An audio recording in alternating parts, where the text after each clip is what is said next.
every believer must know about 7 angels which is in the scripture. வேதத்தில் இருக்கிற 7 மிக முக்கியமான தேவதூதர்களை குறித்து ஒவ்வொரு விசுவாசிகளும் தெரிந்து கொள்வது மிக மிக அவசியம். அவைகள் எப்படி ஃபங்க்ஷன் செய்கிறது என்பதை குறித்து தெரிந்து கொள்வது அவசியமான ஒரு காரியம். முதலாவது நாம் இங்கே பார்க்கிற ஒரு ஏஞ்சல்ஸ் செராஃபிம் என்று சொல்கிற ஏஞ்சல்ஸ். இந்த ஏஞ்சல்ஸ்க்கு 6 விங்ஸ் இருக்கும், 4 முகங்கள் இருக்கும்.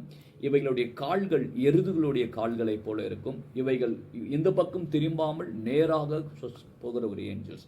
அடுத்ததா இன்னொரு ஏஞ்சல்ஸ் கேராபீன்கள் என்று சொல்ற கெருபீன் என்று சொல்லப்படுகிற இந்த ஏஞ்சல்ஸ், இவற்றிற்கு 4 விங்ஸ் இருக்கும், ஆனால் 4 முகங்கள் இருக்கும். இவைகளும் தேவனுடைய அருகிலே அமர்ந்து ஆயத்தமாய் தங்கள் வேலையை செய்வதற்கு ஆயத்தமாயிருக்கும். ஆனால் இந்த 2 ஏஞ்சல்ஸையுமே மனிதர்களுக்கு உதவி செய்வதற்காய் வருகிற ஏஞ்சல்ஸ் கிடையாது. இவைகளுக்கு விங்ஸ் இருக்கு. மனிதர்களுக்கு உதவி செய்ய முடியாது வருகிற ஏஞ்சல்ஸ்க்கு விங்ஸ் கிடையாது. அவைகள் வேறு ஒரு கேட்டகரிஸ். இந்த ஏஞ்சல்ஸ்கள் நியாய தீர்ப்பும் பயங்கரமான காரியங்களை செய்து முடிப்பதற்காய் தேவனால் அனுப்பப்படுகிற ஏஞ்சல்ஸ். இவைகளுக்கும் மனுஷர்களுக்கும் தொடர்பு கிடையாது. மூன்றாவது ஒரு ஏஞ்சல்ஸ், நீங்கள் ஆச்சரியப்படும்படியா எசேக்கியேல் புத்தகத்தில் வாசிக்கிறோம், வீல்ஸ் என்று சொல்லப்படுகிற ஏஞ்சல்ஸ், சக்கரங்கள் என்று சொல்லப்படுகிற. இவைகளுக்கு கண்கள் இருக்கும், இவைகள் பேசும். இந்த ஏஞ்சல்ஸ்கள் மிகவும் இன்டெலிஜென்ஸ், மிகவும் புத்தி வாய்ந்த ஒரு இன்டெலிஜென்ஸான ஒரு ஏஞ்சல்ஸ். நான்காவதாக ஒரு ஏஞ்சல் நாம் பார்க்கிறோம், டொமைன் என்று சொல்லப்படுகிற ஆளுகை செய்கிற ஏஞ்சல்ஸ். இந்த ஏஞ்சல்ஸ்களுக்கு அவருடைய ரைட் ஹேண்டில் அவைகளுடைய கையில் ஒரு செங்கோல் இருக்கும். லெஃப்ட் ஹேண்டில் தேவனுடைய முத்துரை என்று சொல்லப்படுகிற அந்த முத்துரை கோல் இருக்கும்.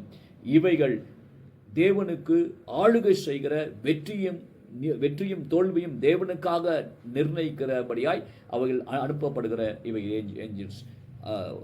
நான்காவது ஒரு ஏஞ்சல்ஸ் நீங்கள் பார்க்கும் பொழுது உங்களுக்கு தெரிந்த ஒரு ஏஞ்சல்ஸ், மிக முக்கியமான ஏஞ்சல்ஸ், அது பிரின்சிபாலிட்டிஸ் என்று சொல்லப்படுகிற ஏஞ்சல்ஸ். இவைகள் கார்டியன் ஏஞ்சல்ஸ். பாதுகாப்பிற்காக இந்த ஏஞ்சல்ஸை கர்த்தர் உருவாக்கி சிருஷ்டித்து வைத்திருக்கிறார்.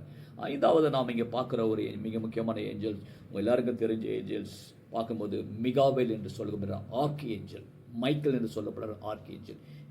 இந்த ஆர்க் ஏஞ்சல் எதற்காக தேவன் சிருஷ்டித்து வைத்திருக்கிறார்? ஒரு ஸ்பெஷல் ரோல் என் டைமில், கடைசி காலத்து உலகத்தின் முடிவில் இந்த ஏஞ்சலுக்கு ஒரு ஸ்பெஷலான ஒரு காரியம் இருக்கும். ஒரு வல்லமையாய் இந்த ஏஞ்சல்ஸ் செயல்படுகிறவராயிருப்பார். ஏழாவதாக நாம் நீங்கள் பார்க்கிற ஒரு ஏஞ்சல்ஸ் பார்க்கும்போது மெசஞ்சர்ஸ் ஏஞ்சல்ஸ் என்று சொல்லப்படுகிற கேப்ரியல் ஏஞ்சல். மோஸ்ட் இன்டெலிஜென்ட் இந்த ஏஞ்சல். இவர் வந்து most highest ranking of messenger. இந்த செய்தியை கொண்டு வர ஏஞ்சல்ஸ். இவைகளை ஏன் நாம் தெரிந்து கொள்ளணும்? இந்த ஏஞ்சல்ஸ்லேருந்து கர்த்தர் நமக்கு அநேக காரியங்களை கர்த்தர் நமக்காக சிருஷ்டித்து வைத்திருக்கிறார். ஒரு சில ஏஞ்சல்ஸ் தேவனுக்கு மட்டுமே ஊழியம் செய்யும். ஒரு சில ஏஞ்சல்ஸ் உலகத்தில் ஊழியம் செய்கிற, ஒரு சில ஏஞ்சல்ஸ் தம்முடைய ரட்சிப்பின் நிமித்தமாக தேவனை ஏற்றுக்கொண்ட விசுவாசிகளுக்காக ஊழியம் செய்கிற ஏஞ்சல்ஸ் இருக்கிறது. ஆகவே இவைகளை நீங்கள் இன்னும் அதிகமாக தெரிந்து கொள்வதற்கு தொடர்ந்து இந்த வீடியோவை பாருங்கள். God bless you. ஆமென்.